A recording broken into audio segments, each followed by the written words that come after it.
Okay, I'm going to pull up our rubric. So welcome everyone to the first qualitative research class. It's very exciting for me to have this large a group. We will have about 8 or 9 of you on this evening, and then there's a total of 13 in the class. So I think we'll have a very fruitful 8 weeks together. Our purpose tonight is really threefold. We're going to talk about the critique of that qualitative research article that you all have worked on, just so that you become a little more familiar with the qualitative research process. And then if you guys could go ahead and mute your mics, that'd be great. And then our second topic is going to be the overview of what qualitative research is. And then finally, we're going to talk about what that actually will be that you will be doing regarding qualitative research for this class. So ideally, we'll be done in about an hour and a half. And let's just get started. So since we have such a large group of people, rather than asking for people to answer questions, not to put you on the spot, but to make sure that we keep our time frame in mind, I'm just going to ask someone to respond and to each of the components on the research critique, and then we'll talk about anything that needs to be clarified. So it's not intended to be any kind of a threat to anyone, so hopefully you'll feel comfortable with that type of discussion rather than just an open discussion. So I've got the critique pulled up. Is everyone able to see it? Just nod your head if you're able to see it. Okay, great. If you have any difficulty as we go along, if you would either raise your hand using the emoji that's above the pictures of us, or you can send a note in the chat. Any questions before we begin? Okay, so we'll get started. So we're going to talk about the article that was titled "The Impact of Technology on High School Principals." And we're going to go through it fairly rapidly, just so that we have some discussion regarding each of the components of the research study. So we're going to start with Chapter 1, and that talks about the background and significance and the problem statement. And Patty, would you be able to tell us how you rated or what you thought about the problem statement? You'll have to unmute yourself when you guys answer. Sure. I gave this a 4 because it seemed like they did a good job establishing information for a clear problem statement. Now, I hadn't done all of the reading yet about problem statements. So I did get the chapters for this week read, so I might look at that a little bit differently. Okay, yeah, that's fine. I had a chance to know a little bit more about problem statements, but my initial reaction was it seemed like it was, let's see, they said the purpose of the study was, and they had 2 purpose statements, and they seemed very specific and precise and clear to me. So I gave it a 4 for that. Okay, well, the problem statement is really pretty much in the couple of lines ahead of that. I'm thinking maybe as a result of this growth, the impact of communication. Let's see, how does that end? As a result of this growth, should be explored. The impact of electronic communication on the lives of the individual should be explored to help understand the positive as well as the negative email use. Okay. Right. That's probably the problem statement, because they're saying what the literature says and what problem needs to be explored.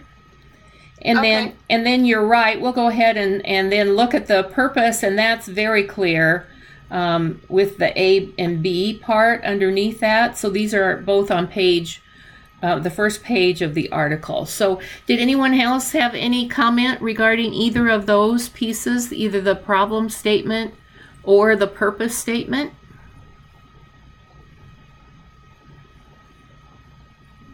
Christina? This is Christina. I struggled with, and again, I only read the readings that were due for the getting started. So, and then I started reading more afterwards. But I struggled with the purpose statement, knowing if that was really if it was really appropriate, because it seemed like they needed to have a focus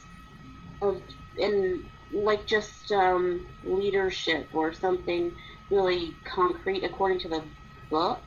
Maybe not concrete, but a specific focus. And this purpose statement seemed very big and hefty, and like they were already expecting something. So I rated it low. I gave it a 2. Okay. To be honest with you. Okay, that's fine. Just because it didn't seem like it was supposed to be so hefty of a purpose statement. Right. Yeah. Probably either of those would be fine. They talk about the impact of electronic communication. So the phenomenon that they are studying is really electronic communication. It is a very broad piece, but then they're talking about it specifically to the role of the principal and school leaders. So probably either is fine there. We aren't so black and white on some of this, and some of it depends on, as we work through it, how congruent everything is. Since the problem was identified as the communication piece, electronic communication, that still seems to be the phenomenon that they talk about in the purpose statement for the A piece there. The B piece is probably a little more ambiguous, although they talk about some of the patterns related to it. So, 3 or 4 probably works. 2, you weren't really graded on this as much as the fact that you have some look at this, and you are graded on it, but mainly it's that you go through the process and start to critically evaluate the different components of a study. So if you have a 2, 3, or 4 on that, but have a rationale or a thought behind it, that seems appropriate to me. So I think your question is very appropriate, Christina. Thank you. So let's move on to the third piece of Chapter 1, which is Chapter 1 is called the Introduction, and talk about the research questions. Susan, what did you find about the research questions, or how would you critique the research questions? Okay, research questions. So we know the purpose of the study is the A and the B, and I kind of interpreted, because I didn't think it was all that clear about what those questions might be. I put that there was very little detail provided in terms of definition of terms for that piece of the rubric. And I put a 2-3 because I thought they did some with the introduction, and the research questions were introduced, but there wasn't really any definition of terms provided, because I didn't think it was very clearly outlined. Like, I felt like it was a really cool study, and I love the concept of it, and I love what they're getting at, but I don't feel like it was executed all that well because it wasn't really clearly defined in the beginning. Like, it could have been an amazing research project, but that because they weren't real clear, it made it really challenging for them. They got a little bit lost in the weeds in the end. Great. Any other thoughts about the research? I got a little feedback there, sorry. Other thoughts about the research questions? I'm not sure I even saw the research questions. I honestly, this is Robin. I read part B like 3 or 4 times, and it still didn't seem clear to me. I understood A, and I was like, okay, I see where they're going. And then when I read B, I just from then on, I kind of focused more on. I felt like they addressed more on A than I felt like B could have been eliminated. Mm-hmm. Mm-hmm. Mm-hmm. I mean, that's what I struggled with. So. Yes, right. Sort of what Christina was saying a little too. Yeah. Mm-hmm. I wrote some notes on the side and basically kind of interpreted for them what I thought A and B meant was the impact on the role, and then B would be what else has happened as a result of media. So I guess I kind of wrote out what I thought the questions would be based on what they had identified in A and B, and based on how they wrote the rest of the article. But I really don't know if that's what they thought. It was just sort of seemed a natural progression. Right. That would be my sentiment also, Susan. I really think that they didn't explicitly state what the research questions were. They sort of implied that the purpose was the research question, those purposes were the research questions, I think. And in reality, when you're doing your work, you'll want to be very explicit that the purpose is a statement and so is the problem. The problem is, this is the problem, and it's written as a statement. And then the purpose is, the purpose of this study is to, and that's a statement. And you identify the people and the phenomena and the setting of what your intended purpose of the study is. And then the research questions most commonly are a question that uses the same language from the purpose statement and is written then as a question or multiple questions. And so I felt that that was a deficit in this article, that it sort of just implies that there must be questions, but I didn't see them explicitly stated either. So anyway, let's move on, and we aren't going to figure out every piece of this along the way, but let's move to the literature review. Vernetta, what were some of the, what was your interpretation of the literature review? Well, I felt that the literature review was vague. I felt that it could have had more depth and more information.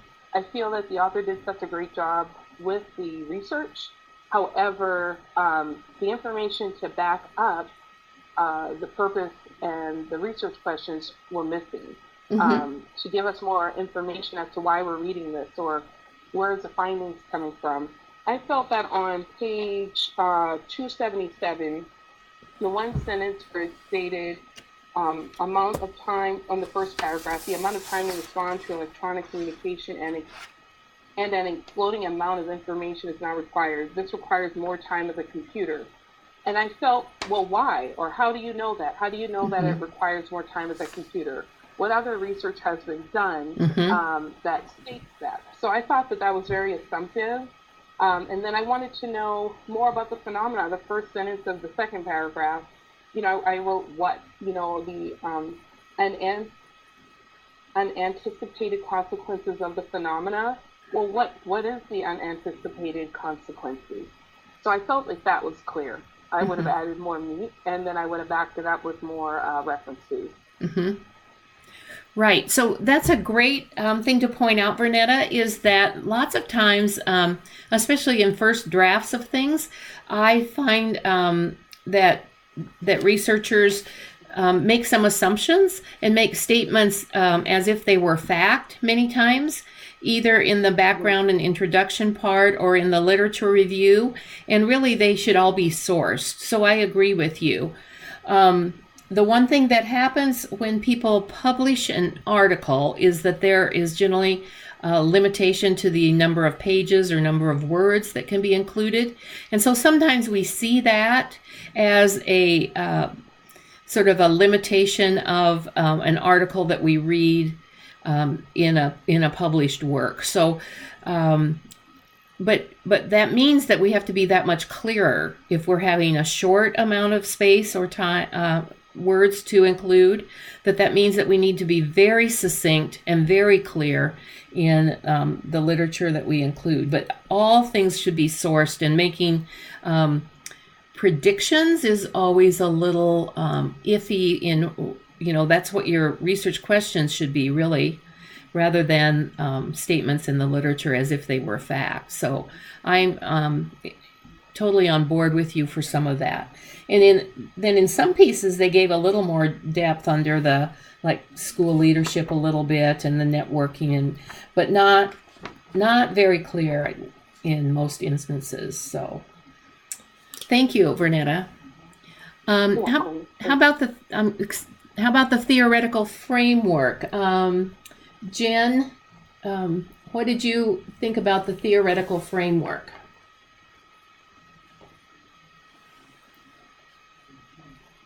But I have to say, I'm coming in a little bit late here, so I'm trying to play catch up a little bit on this. I apologize. Okay. So I'm just kind of skimming through it and looking through it, and it seems vague to me. Mm-hmm. Mm-hmm. I guess I don't really pick up on a whole bunch of it in here. I score it very low. Yeah, I agree with that. It's a very vague study to me. Mm-hmm. Mm-hmm. They talked about those 21 performance domains, but really, other than listing them, some of them, it wasn't very well developed, I didn't think, and that maybe could have been an area that would have given it more foundational importance there. So it's just interesting. Thank you, Jen. Then let's move into Chapter 3, the research methods. I'm going to try to scroll down here. Chapter 3 is the research methods, or sometimes it's called the research design section or chapter. And let's talk about the qualitative research design. Jennifer, what would you say the design of this study was, and was it explicit for us? The design for the designing of a second phenomenological approach as part of their methodology that they're going to be using, I thought it was pretty explicit, talking about what they were going to do. I kind of agreed with everybody in the prior statements, that they didn't support that question very well, and I'm not sure that they actually supported the use of the phenomenological method very well in general, but I do think it was stated appropriately. Yes, I agree with you. They stated in a couple of different places that it was a phenomenological study, and that did seem to fit with the work that they were planning to do. So that was a little more explicit, maybe not fully supported with, but I do think they had some place that they talked about what that really was. So that did seem to be a little more of a strength of this study. The participants and the setting. Let's see. Laurel, the participants in the setting, how did you feel that was in your critique? Well, on page 279, the participants were 10 of them. And there was this table showing the demographic information on page 280. It is explained that participants with fewer than 5 years were excluded. But my question was, shouldn't all participants be identified in the study, then explain to why there is a difference and why they didn't include them? Because if the study is saying to say that there was additional people in the study, but they excluded them. So I made the assumption that there were more people. So for example, maybe they started with 25 participants, but only 10 participants fell within the perimeters of this particular research study. So that was a question of mine because of those statements that were made in that area. Right. Let's see. I need to find that. I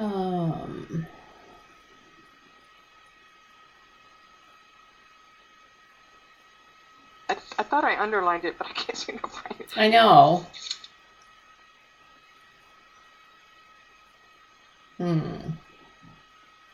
But it said that there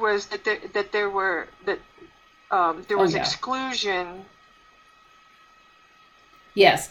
If they had fewer than 5 years, they were excluded. So it's okay to have inclusion and exclusion criteria, which you will want to include so that you're really identifying who those people are. The interesting thing I think about that in this instance is if people have 3 years, and let's say they're a younger person than somebody that's more than 5 years of experience as a principal, but they have 3 years, might they not have a whole different approach to life? So sometimes it's that exclusion and exclusion criteria that you have to be sort of careful about and not have it eliminate people that could really give you their experiences working with the phenomenon. So I think that having exclusion criteria is important, and that seemed to be one of the things that they had there. But then is having the 5 years really beneficial for their actual study would be questionable, I think. So good, very good point. And then the number of participants, they had 10. And from a qualitative standpoint, a phenomenological study, having 10 participants, is that sufficient? Yes, I do believe that is because when you deal with a qualitative study, the smaller numbers is not a problem. It's just based off of what you're doing. Right. So I thought it was fair to have 10. Right. Very good. I just wanted to have more of an explanation as to who they started with and more, because it was kind of hidden in the fact that they excluded these from the study. Right, and it almost could be interpreted either way, that it was an exclusion criteria or they didn't include them once they started the work. Yeah, I agree. Yes, so I did give them a 3 on that. Okay, very good. Very good. Then let's talk about ethical considerations. Kelsey, your thoughts about the ethical considerations that they discussed?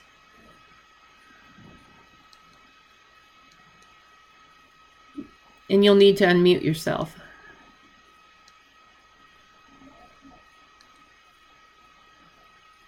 There we go. Sorry, it wouldn't click. There you go. I thought. Oh, can you hear me? Yes. Okay. I thought that they needed more information regarding what, the approval process. I feel like I didn't really get a lot of information related to that. Mm-hmm. But I thought for the most part, they explained, the process of, maintaining the identifying features of the people.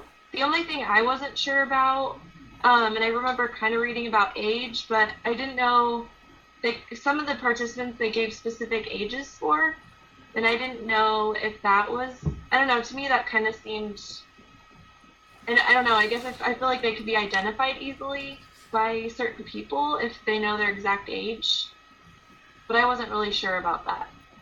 Good point. It depends on how specific, the setting is, or how identifiable other characteristics might be. So if you think about just age by itself, but and probably this seemed to be a broader, demographic or geographic area that they were pulling these people from. But if it's very, very contained, if it's from a specific school district in a specific state, that's easily identifiable, it might be more problematic. Probably when it's a large geographic area, unless there's only one person that is, let's say, Asian, and they talk about their ethnicity as Asian, and they're 62, and they have 44 years of experience, that might be very identifiable. So you have to be careful with those things, but it probably in this instance, the age wasn't too identifiable. That's a good question. The other piece that you raised about getting approval, like institutional review board or IRB approval, most research that's done does obtain that. It has to or should. It wouldn't be considered a viable research study if it doesn't. But there again, that's one of the things that's sort of assumed when people publish, because they don't always take into consideration that since it's always done, they don't take the space up to say that in many instances, but it's always concerning when it's not stated, I think. The one thing that they did... What about... Go ahead. Oh, sorry. I was going to ask too about the school, since they were completing their research within the school itself. And I don't know if they mentioned that, I can't remember, but do they need to gain approval from the school district as well? Yes. Mm-hmm. Okay. That's right. Another thing. I don't remember it being mentioned. Right, so right. That was the other part. So the ethical considerations are the most difficult to critique when I review an article that's in a published document, because some of those things are on the cutting room floor, I guess is how you might say that. So one of the things they did talk about is pseudonyms, that they gave made up names to the people or the participants so that they weren't identifiable to the researcher, and that's a good thing. So Dr. Linden, I have a question for you. This is Laurel. Yes, Laurel. So I'm currently taking a class in conjunction with this class in the classroom here at the College of St. Mary's, and it is a research methods class, and they said in class on Saturday that if the ethical considerations is not written in there, that it should be implied, and the only time that we should actually look for some type of ethical consideration is if it's dealing with children under a certain age, like 17 and younger. And they made a statement that if you look for college freshmen, they don't fall into that, so you don't need what they call parent consent. How do you feel about that statement? Well, I mean, I think that various publishers or various journals have different standards, and some of them will include such requirements as a little more explicit, and some do consider it implied. So you will see a little variation.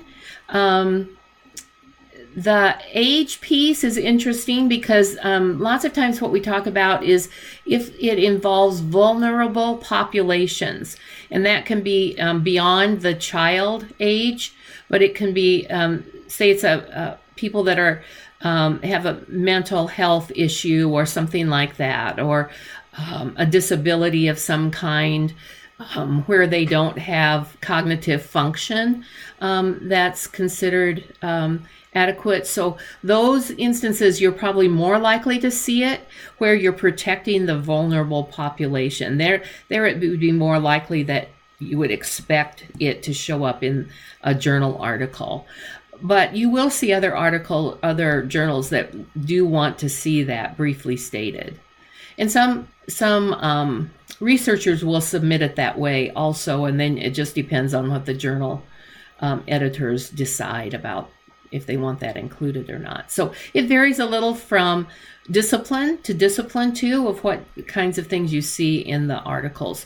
So I guess the statement isn't incorrect. It just might be a little more generalizable of what they said than what I am used to seeing. But you don't see it nearly like you used to when research studies became more commonly published. You used to see it explicitly in there all the time, and then it became like so redundant that they didn't feel like it was necessary, except in those special populations. Great thing to bring up, though. Okay, so let's move on. So you'll see in chapter 3 then that this is pretty extensive, the detail that we're talking about. So we're going down to the part that says data collection tools and procedures. Robin, what did you see as the data collection method that they used? Well, I noticed when it said that they did the 1 hour interviews with the participants, and I would have liked to know the questions that were asked of each of them. I think that probably would have been a little bit more helpful, because when I got to the part of the 12 themes and then the 6 roles, I just felt like there was a lot there, and maybe they could have shaved off a few and made it a little bit more presentable in terms of how they collected and how they came to those themes and those roles. I just didn't feel like it was all that clear. I felt it was kind of just all over the place. I felt like it could have been done better. Okay. So you talked about the interview as being the method, or the data collection tool was an interview set of questions that they had. There again, from a space standpoint, we don't see that always in the published literature. And then they didn't go into a ton about the procedures, like where they actually did all those interviews and things, I don't think. But then you talked about the data analysis wasn't maybe described in as very much detail. And then the results you also mentioned, which is, they described sort of the 6 themes under each of the 2 major themes, but it was a little convoluted, I would call it. I agree with you. So we sort of went into chapter 4 there, which is great. That's good, because I think we'll just ask Christina here then. So Christina, let's talk about chapter 5, the discussion. How did you rate the discussion part? Well, I guess I have to go to the next page, don't I? Sorry.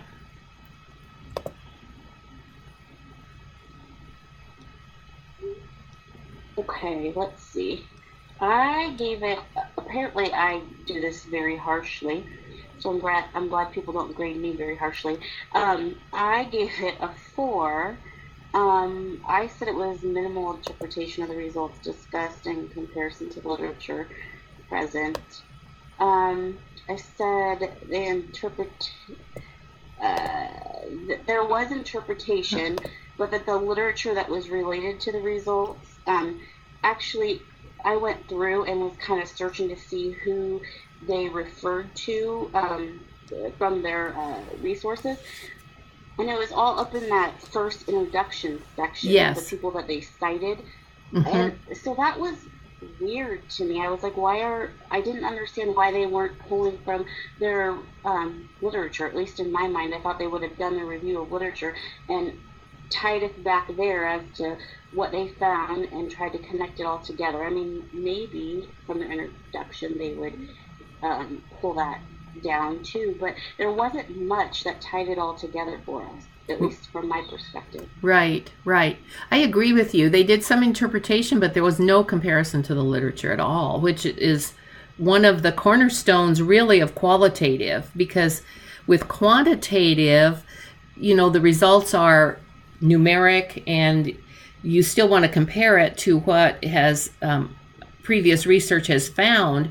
But in this instance, I didn't see any link to the literature, which is a huge deficit. So I see a number of people are in agreement there. Very, very, probably one of the weakest areas of this.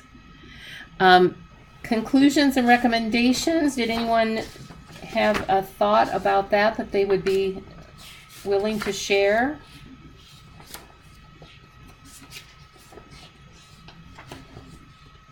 I didn't see that it seemed to match very well with their problem statement. Right. They seemed to have conclusions that I thought were probably anecdotal and maybe very real and representative of what was happening, but it didn't match well with the methods or with the introduction or the problem statement. Or even in some instances, even with the results, they made some leaps there.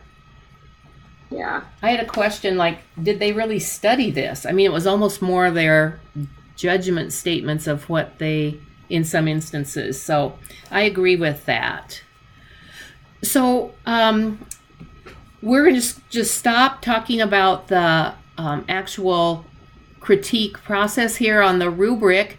Any thoughts about going through that process and if it was beneficial as far as the actual understanding of qualitative research? Was it helpful or not helpful? Oh, shoot. I thought it was really helpful. I felt... Oh, no.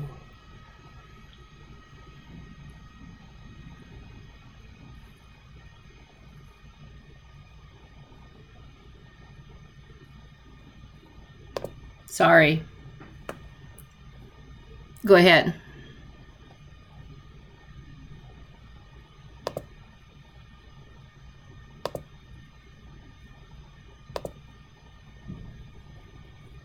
Sorry. I hit a wrong button.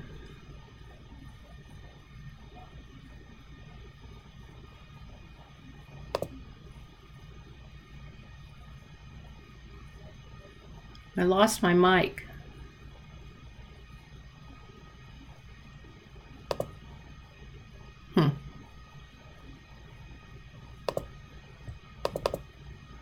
One, two, three, 1, 2, 3.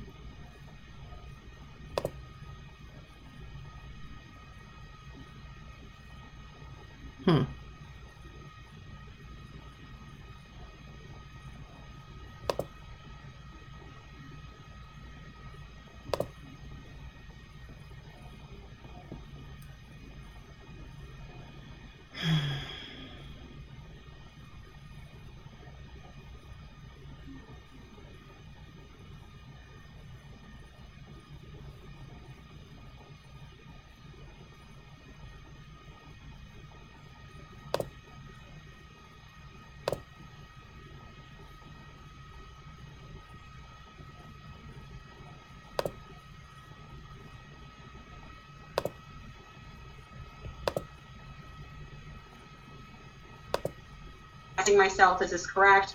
And then hearing the discussion, I'm like, okay, this makes sense. And I agree with Patty that as we progress on, it's going to make so much more sense. And it'll be easier in the end to go through the rubric and do the entire process.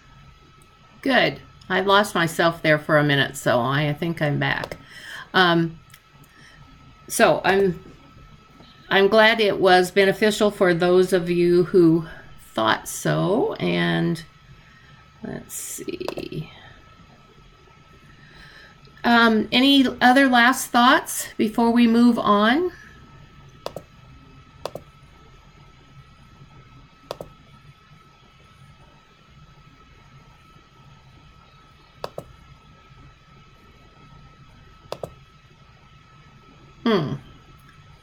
Connectivity problem.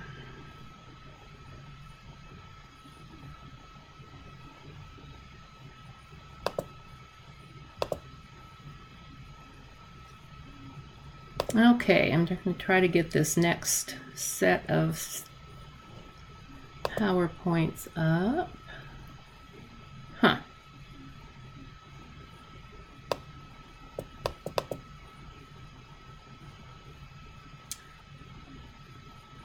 Oh, I've lost my screen, maybe.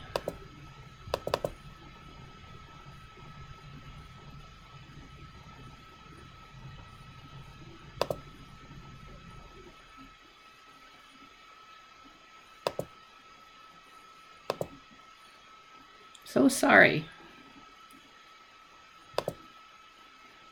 I keep bidding that one up, but I had the other two programmed in here. Let me see if I can get them back.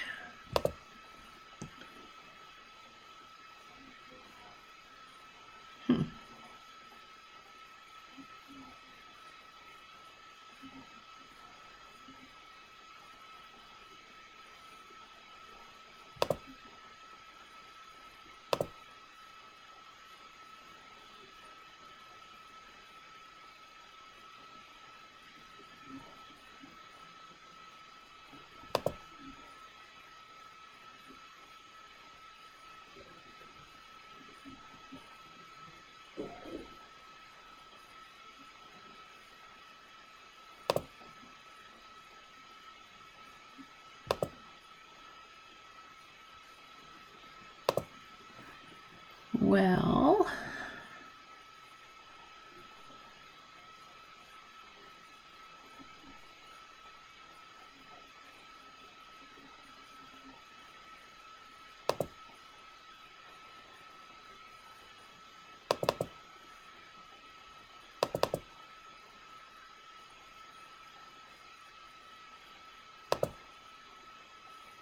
there we go. So let's, sorry about that delay. I very apologize. So let's take a look at the overview of qualitative research. And we've talked about some of this as we have gone on with the discussion of the article. But we want to make sure that there's an understanding of a little more nuance of the content that is expected in each component of a qualitative research study.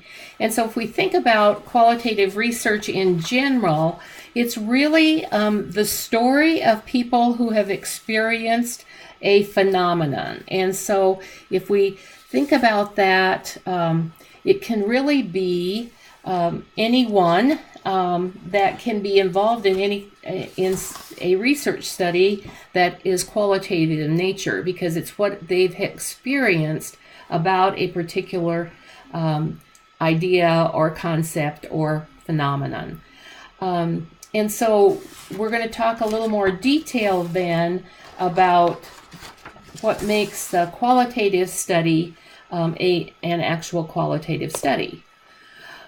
First of all, let's talk about the distinction between qualitative and quantitative.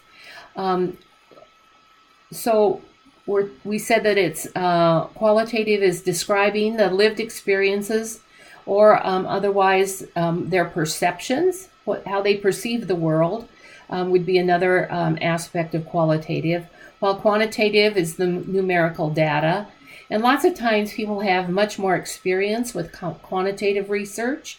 So this is a good opportunity for those people, any of you who haven't had qualitative to dig in and do that. The number of people that are involved in a study can be quite different. In quantitative, we talk about people as being subjects when they participate in a study, and the numbers are the bigger the better in most instances, while when we talk about qualitative, we can have anywhere from one person for a narrative, but most commonly probably 3 up to even 30 participants. Most commonly probably 5 to 10 is what we see, but depending on the type of qualitative study it is, we can see these small numbers, which are appropriate if the study is done well using those smaller numbers. And then even though we talk about 5 approaches in qualitative, there are many, many others. There are the feminist approaches and political or policy approaches, more the social advocacy things. While in quantitative, we talk about 3 primary things, that the experimental, quasi-experimental, or descriptive. And of course, there's lots of subcategories in that. And then data analysis is probably the one of the most distinct pieces. In quantitative, if you have SPSS or some other way of doing a statistical analysis, that can be very quick and straightforward and give you results on a lot of different subjects and a lot of data very quickly. While qualitative, we spend time with the data, reading it, thinking about it, categorizing things. We call the data analysis piece coding, and we're looking for themes when we are analyzing the data in qualitative. There are a number of other distinctions, but those are some of the key ones. And then the textbook that we're using by John Cresswell, and now Poth is included also, talks mainly about these 5 different approaches, and they have some commonalities We said that they're the lived experiences of the participants or their perceptions or both. The emphasis is on hearing the story or the voice of those participants. We want to really learn what they have been through or experienced. Lots of different methods for gathering data, interviews, surveys, documents, pictures, artifacts. That can be maybe a diploma from a graduation, or in a cultural qualitative study, maybe it actually is some cultural piece that they use as a symbol or maybe is important in their culture. So it's very different than the categorizing numbers as with quantitative. And then the data analysis does vary a little, but for the most part, you're coding the information that you have gathered in some way. We talked a little about that if you have a narrative study, you might only have one participant. The number of participants for grounded theory generally is considered to be about 30, where you interview participants about their understanding of a theory or the components of a theory, create the theory, and then go back and interview other participants to see if there's anything missing or if it's clear. The way we gather data we've talked about might vary, and the data analysis. And then there's a little difference in how results might be discussed, but for the most part, the results generally are in the components that we talked about regarding the results when we talked about the critique, that they really talk about the discussion of interpreting the results, comparing it to the literature, the implications for practice or the recommendations for practice, and then future research that needs to be done are generally in, no matter what the approach is. But it can vary a little depending upon the approach in some instances. So the 5 approaches that we are going to be considering for your study, you have these 5 that you can consider. The narrative is generally one person's experience or perceptions about their maybe entire life, or a part of their life is more common. And that's where there are multiple interviews and maybe artifacts and timelines that are described about that individual. One of the faculty at College of St. Mary, who just completed her EDD a year ago, did a narrative about the development of emotional intelligence in a person that she had identified, and even did a survey on to make sure that she qualified as being emotionally intelligent. But she did on that person's experiences in developing emotional intelligence as a leader. And that was an interesting study. So it was 5-7 interviews. I don't remember the exact number that she did with that one individual. Now, phenomenological research is probably the most common qualitative design that is used. And this is where a number of people, so it's purposive in its sampling, a number of people that have had the same kinds of experiences or experiences that they would be able to describe are either interviewed or surveyed. When we talk about interview, you can do an email survey or interview. And sometimes people talk about a survey as being gathering like a Likert scale, but it can also be open-ended questions so that you get the data maybe typed in and sent back to you via email is a fine way of gathering data these days too. And then grounded theory, this is where we are trying to look at a process and how that process or how the components that people have experienced come together to form a theory. And so it's the data, the theory is grounded in the data that is collected. That is probably the most complex of any of these, while phenomenological is probably the most straightforward and cleanest of all of the different approaches in qualitative.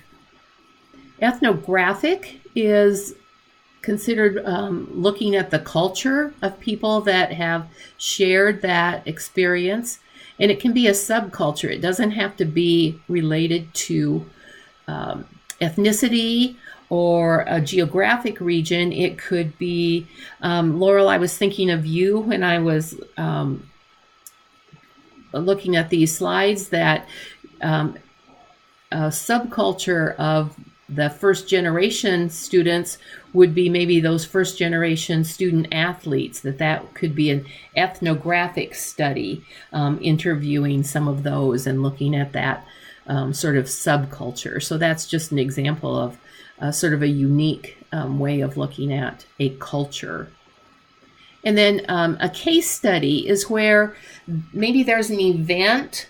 So just think of 9/11, where maybe different types of roles of people are interviewed and seeing what their experiences are, how they're similar and how they're different. Maybe first responders are interviewed as well as people who actually survived it, that kind of thing. So a case study is bounded by time or event or something like that. So it's not everything that has gone on before or after, but is limited, but is looking at either a single case, or it can be comparing, let's say some institutions are going through reorganization, and you wanted to see how those 3 institutions that were reorganizing, how it impacted the leaders. And you might look at documents like strategic planning and interviewing the leaders, and then looking at each case separately and then across cases, so that you'd be looking at how they compared to each other. So for a couple of you, what are you thinking you might have as a study that you would be interested in doing for this class? Because you will be going through all 5 chapters. So thoughts on what might be a study that you'd be interested in doing that has a focus either on leadership or education?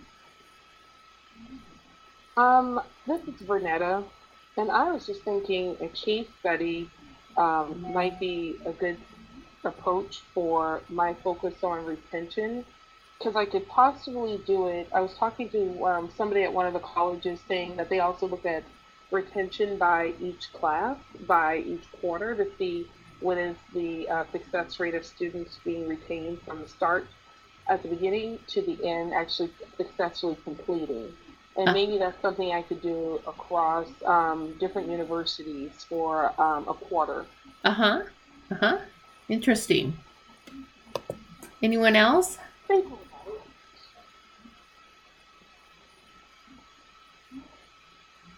I was thinking about continuing my emotion regulation in teachers, and does it make them more effective from the perception of the teachers as well as the students? And so I was thinking that either a narrative would work well, or I don't know, I can't say this word, phenomena. I can't say the word. That's one of the goals by the end of the class, is that you're able to pronounce phenomenological. I don't know if I can do it, but you know what, that one. You'll get there. Yes, either one of those would be appropriate. Dr. Linden, this is Laurel. I agreed with you when I was looking at the qualitative part. I was looking at the ethnographic part as well, in regards to looking at the patterns of values, beliefs, and behaviors, and the language of being able to share that culture within the group of the student athletes, as well as the non-traditional and traditional. I thought that this particular qualitative study would be perfect Yes, it's just funny how, some of those things seem more obvious than others would be less appropriate. But any of those would work, Laurel. Well, we'll move on here and go ahead. In my research study class, they were also mentioning metacognitive. I don't see this. I've seen research on it, but I don't know where that would fall into. As well, yeah. Mm-hmm. Well, it's sort of it might be, you mean they were talking about it as a research approach, or? Yes. That's what I said too. I'd have to think about that, which is sort of funny. But, okay. Yeah, I'd have to think about what that means, I guess. All right, thank you. Sure. Well, we'll move on, but we'll, over the time here, try to get everyone's ideas of what you might be wanting to include in your study for this class.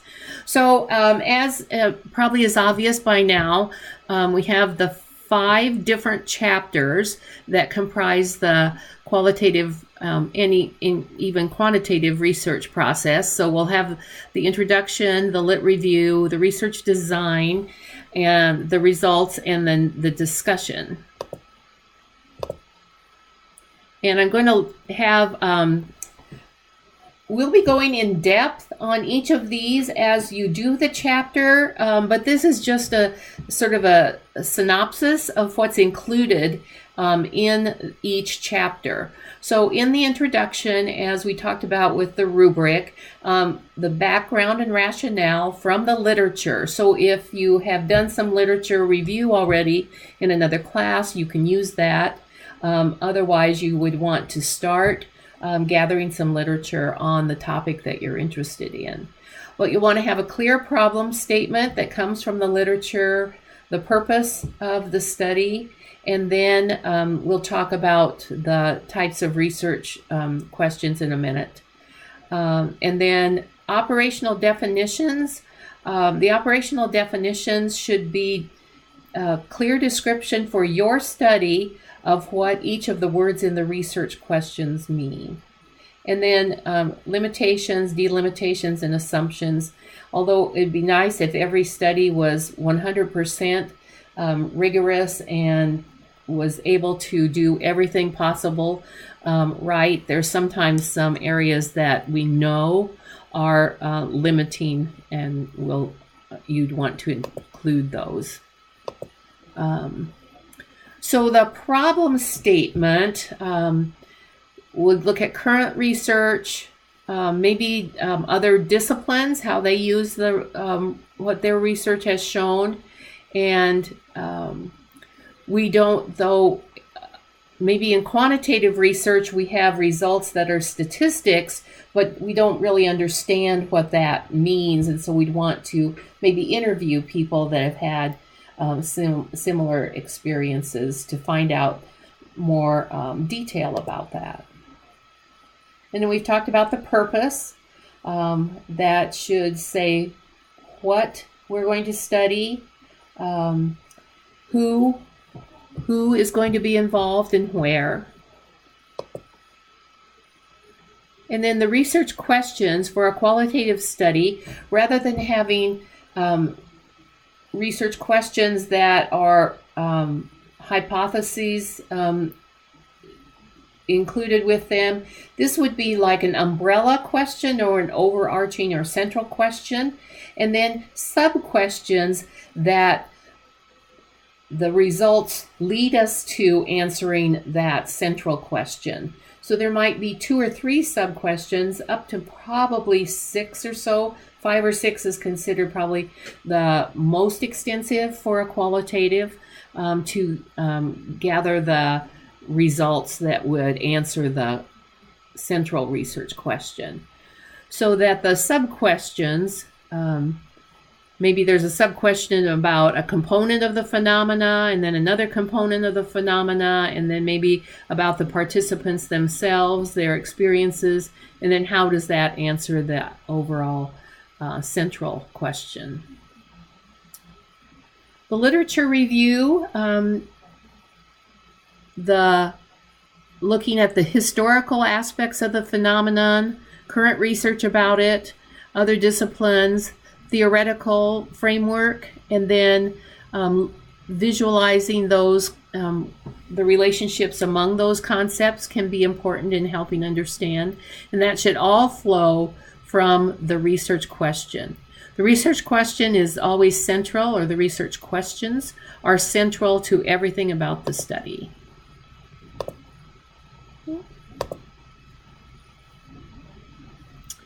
And then some ideas about writing the review of literature and the organization of it. And we'll go into depth on each of these as you do each chapter. So we aren't going to spend a ton of time tonight on them.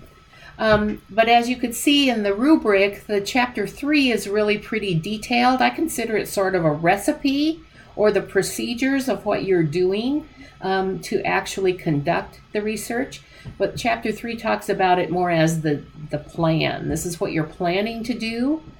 And then in between chapters 3 and 4, you do the data analysis, where you actually take the data that you've accumulated and spend time with it, categorizing it into themes. And then in chapter 4, you report those results or the findings. And in some studies, they talk about them as findings, and we generally consider it results. Either is fine. One of the things that's really unique about qualitative research is that we do include lots of the quotes from the participants. We want to hear their voice, so that for each theme, you should probably have, theme or sub-theme, you should probably have minimum of 2 quotes, so that people can really hear the language that is shared by the actual people themselves. And in doing analysis, we do have an in vivo computer program at CSM that people are welcome to use. We don't take the time to do it for this class. I'll show it to you probably when we talk about the data analysis piece, as just have a little video on it. But if you do a qualitative study for your actual dissertation, you would be able to use the in vivo, and we would help you make sure that you were able to use it correctly. And then finally, the chapter 5 is the discussion, and we've talked about that along the way already. So what questions do you have about the overall content that's included in a qualitative study? Question for you. I know you just mentioned in vivo. Yes. But can we also use SPSS? Well, you know, SPSS is statistical, and so generally you will have transcribed data, like interviews. Yeah. And so, Yes, you're right.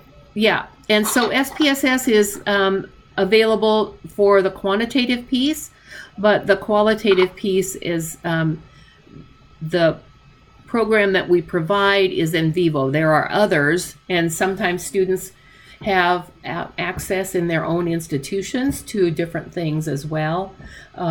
For this class, we will do what we call manual coding, and I'll walk you through that process when we get between chapters 3 and 4.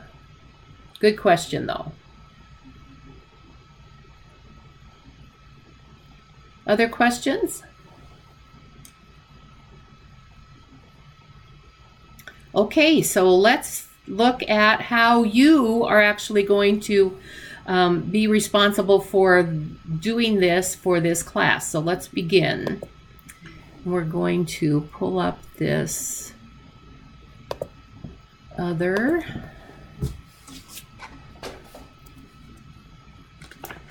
Sorry, I didn't realize until this evening that white didn't show up on this screen at all. But anyway, so this is just called Conducting a Qualitative Research Study.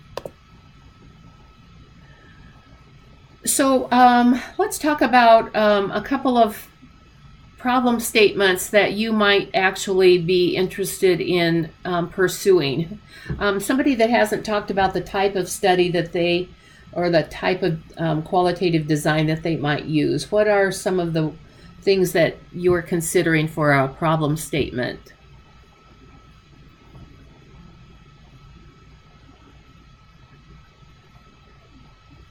Susan, share your thoughts if you're still on the topic that you had shared with me earlier. Sure. So I had kind of an interesting idea I ran by Dr. Linden. I work at the University of Omaha, and we have, in my office, it's a busy office with lots of students and lots of faculty. In the women's bathroom, we have a wall where we have sticky notes and pens available. And people are encouraged to write a statement and put it on the wall in the women's bathroom. So a lot of times people will write things that are really encouraging. Sometimes people will write how they're feeling about the day. Sometimes people will write something rather intimate that they're struggling with. And other people will respond and put sticky notes up too. So as I was thinking about what to do with this research project, I thought it would be kind of interesting to identify what themes are represented with those sticky notes, and to identify maybe something related to communication patterns with women. I don't know what kind of research I'm going to find on something like that, particularly in an anonymous format, but I thought it would be interesting to see if there are any things that emerge about messages that people would read, in an intimate setting with their women's restroom, kind of in a unique setting like that. So, I don't really know. I guess in terms of a problem statement, I guess I could say looking at if there are things emerging about communication patterns or something like that. Mm-hmm. I don't know. Mm-hmm. What do you think about that? Sure. I think that you can certainly come up with something.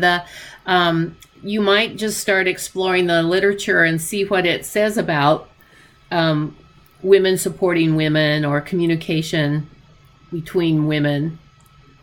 And lots of times we really want to see what's in the literature already. And although you're going to be limited in the amount of time and the number of studies that you will include, since this isn't really a dissertation that you're doing or an actual study that you're doing, you won't go in depth into the literature, but you should be able to identify a problem statement regarding like communication patterns in or women supporting women or something like that. Absolutely. Okay, great. And that would be more of a case study, right? It could be considered a case study because, your setting is so limited, bounded. You have a boundary of the setting. So I think it could easily be considered a case study. Great, thank you. Mm-hmm. Dr. Linden? Yes. So we will be doing the research, right? Yes, it's in a very limited fashion, and I'll talk about that as we go, because we have this. We are also have a boundary of the 8 weeks, and so we'll have to be very cognizant of that and very dedicated to doing the pieces, but not expanding beyond what's required, just from a time standpoint. So for chapter 1, you'll be doing this worksheet that will help you write the problem statement, the purpose statement, and the research questions. And then you'll get a little feedback from me on those. And then you'll do online discussion 1 that is also focused on these 3 things. And so it's pretty much that these are central to the whole study, these 3 items: the problem, the purpose, and the research questions. And then so that you don't get overwhelmed with the amount of stuff that there is, you'll have the one overarching or central research question, and then you'll be limited to 2 sub-questions. So this is not going to be extensive. It's not going to be everything that would gather the data or the research sub-questions that would lead to every piece of information to answer the overarching question, but you'll be limited to 2 sub-questions that you'll develop so that you get the experience of doing it, but not so extensive that it would be a complete study. So then let's take a peek at chapter 2. So the same thing for the review of literature. You'll want a few of these things that you can find, and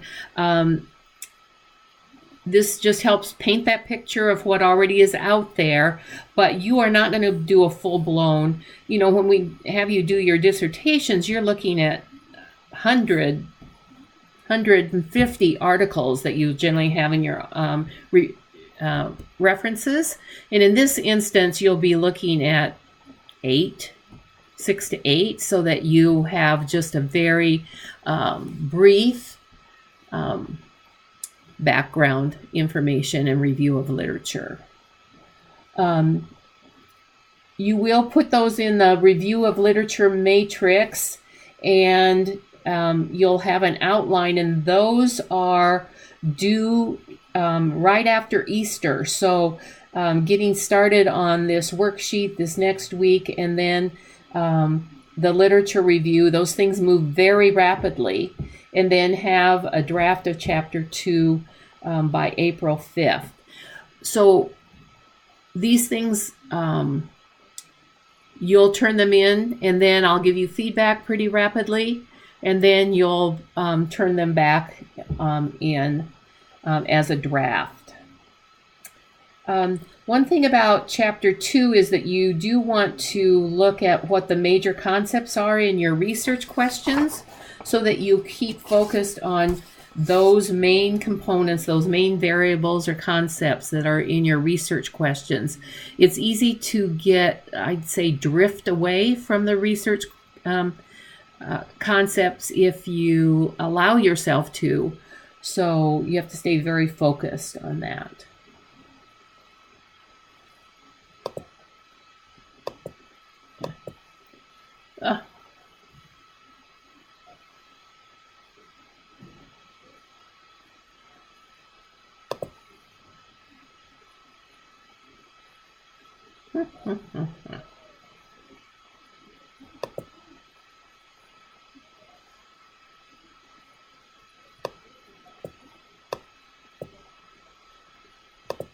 Dr. Linden, you're in there twice, so you probably can't advance because you're not on the screen that you're actually a presenter for. Yeah, I see that. Thank you.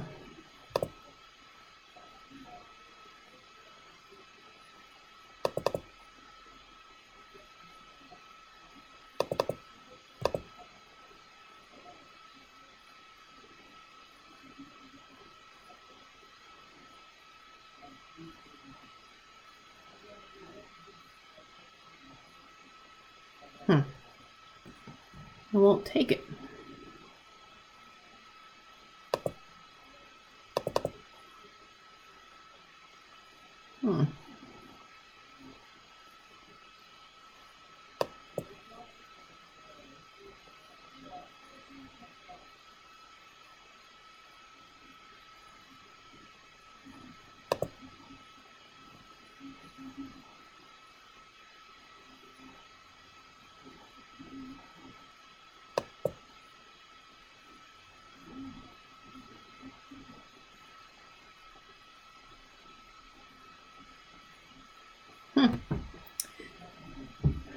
Well, you have there aren't that many left, and so I'm just going to highlight a couple of things on the other 3 chapters that are left. So in chapter 3, we talked about that is sort of the recipe piece, and that you will have describe the procedures that you'll be doing, or the plan that you have. but you want to make sure that this is, although inclusive, that it not be overwhelming. So even though if you would normally have 5 to 10 participants, in this instance, you're going to be limiting in Chapter 3 to gathering data from a maximum of 2 participants, 2 or 3, I guess you could do, so that you only have a limited amount of data that you'll actually be working with. And then if you're going to do an interview or a survey, you will only need to have 2 questions that you ask them for one of the sub-questions. So we're going to hone this down so that you don't have a ton of information that you have to deal with. So it's mainly going through the experience of doing the study and not a complete study. And this will be actually gathering the data will be April 18th through the 23rd. So once you've decided what type of participants you are interested in working with, you'll want to think about who those people might be and maybe having some preliminary times set up so that you could talk to them possibly about interview times, or if you're doing email surveys or something like that, when they might expect it to come out in that mid to late April time. And then Chapter 4 will be actually analyzing the data that you get. So that's just making sense of it and describing what the experiences that people have had. And then Chapter 5 will be those key things of interpreting, correlating it to the literature, implications for practice, and future research. And then on that last, that chapter guidelines, one of the things that's really important is that each chapter have an introduction about what the content is about, what things are included in that chapter, and then having a summary as well. So sorry I didn't get that back. So questions?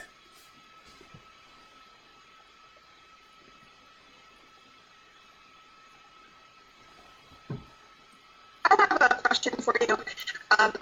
Just because, I mean, I actually am presenting, I've got 3 quantitative, 2 qualitative research pieces I'm doing soon, and I know that our IRB is super strict about everything. So I'm assuming because it's class related and we're not publishing it, we don't need to worry about any of that, as well as like a permission to the people that we're going to be, asking with the data. You do not need to get IRB. You're not able to publish this or present it anywhere. So you don't need IRB and you don't need permission, really. Lots of times people find people they want to, that maybe you work with or something like that, that you know that you would want to gather the data from. So it's not like it's a formal institutional kind of thing. Other good questions like that?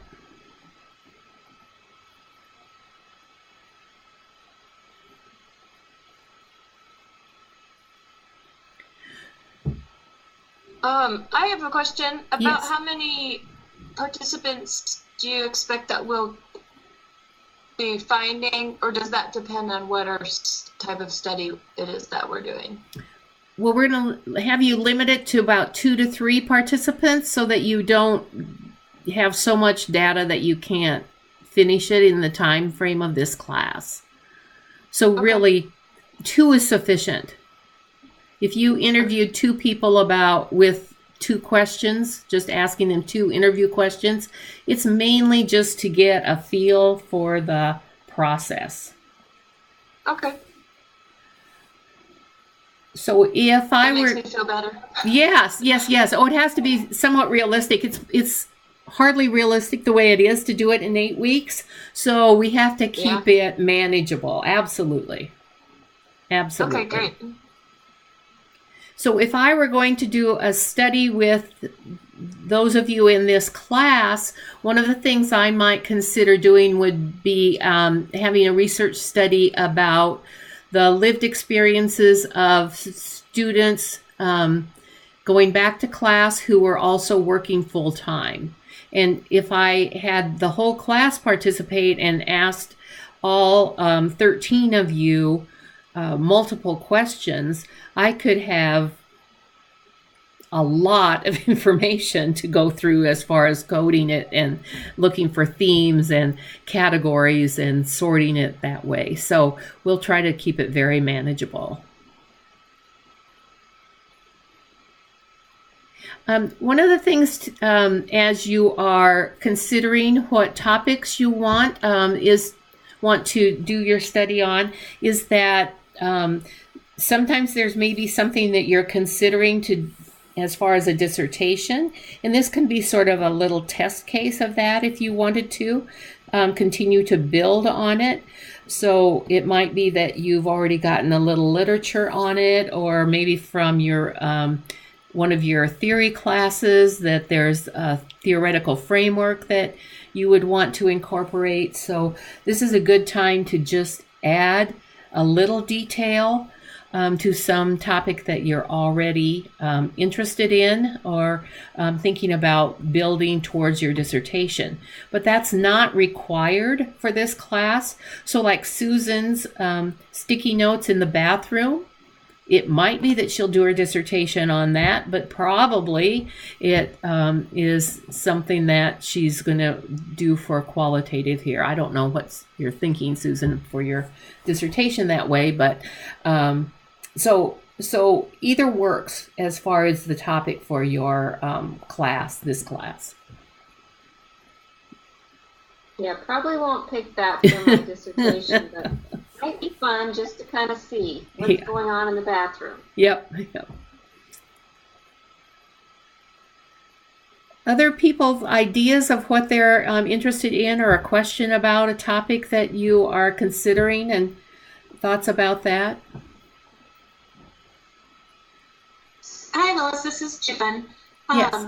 I think I might build on what I'm thinking about for my dissertation with collaborative testing and potentially some of the faculty's thoughts on it. It's something that we're doing now, so this might be a good kind of insight into that.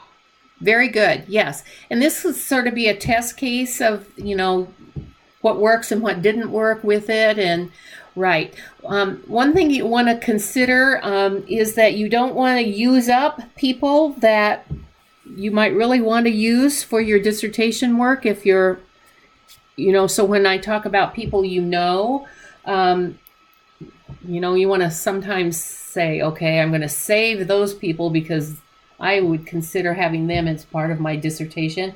Not that you are biasing it, but you want to make sure that you don't use the same people for both this as well as a dissertation if they are too similar in like the interview questions or things like that. So, but that's a great topic, Jen. Yeah, that would fit for this right away.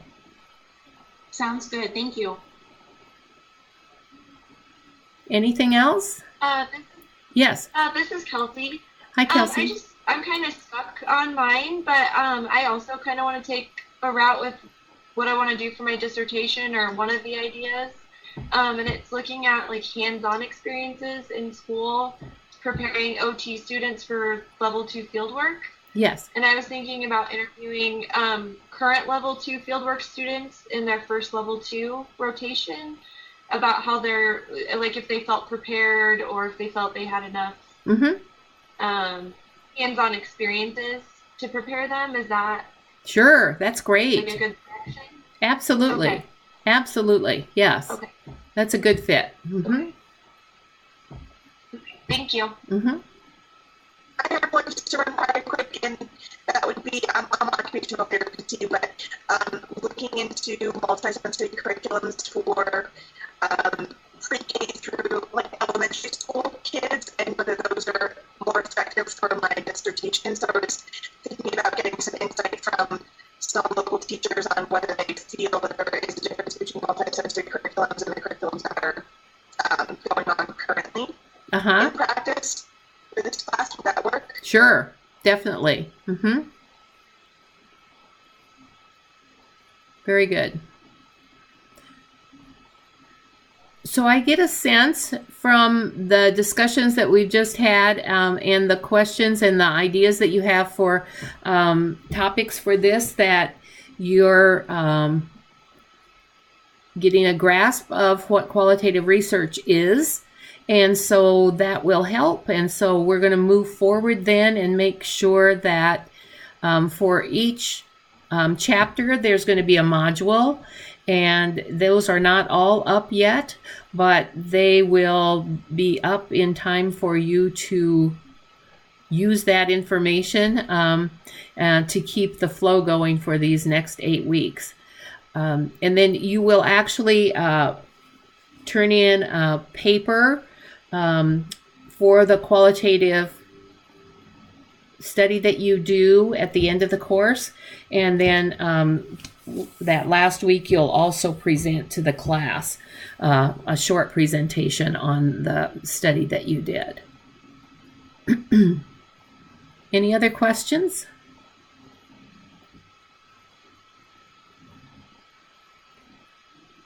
Well, it's been very good working with you, and I'm glad that we are able to start this second half of the semester and jump into qualitative research. So I will look forward to talking with you online.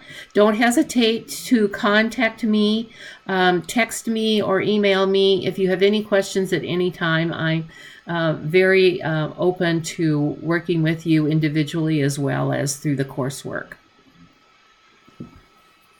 Okay, we'll see you online. Good night. Thank you, Dr. Lynn. Yes? Good night.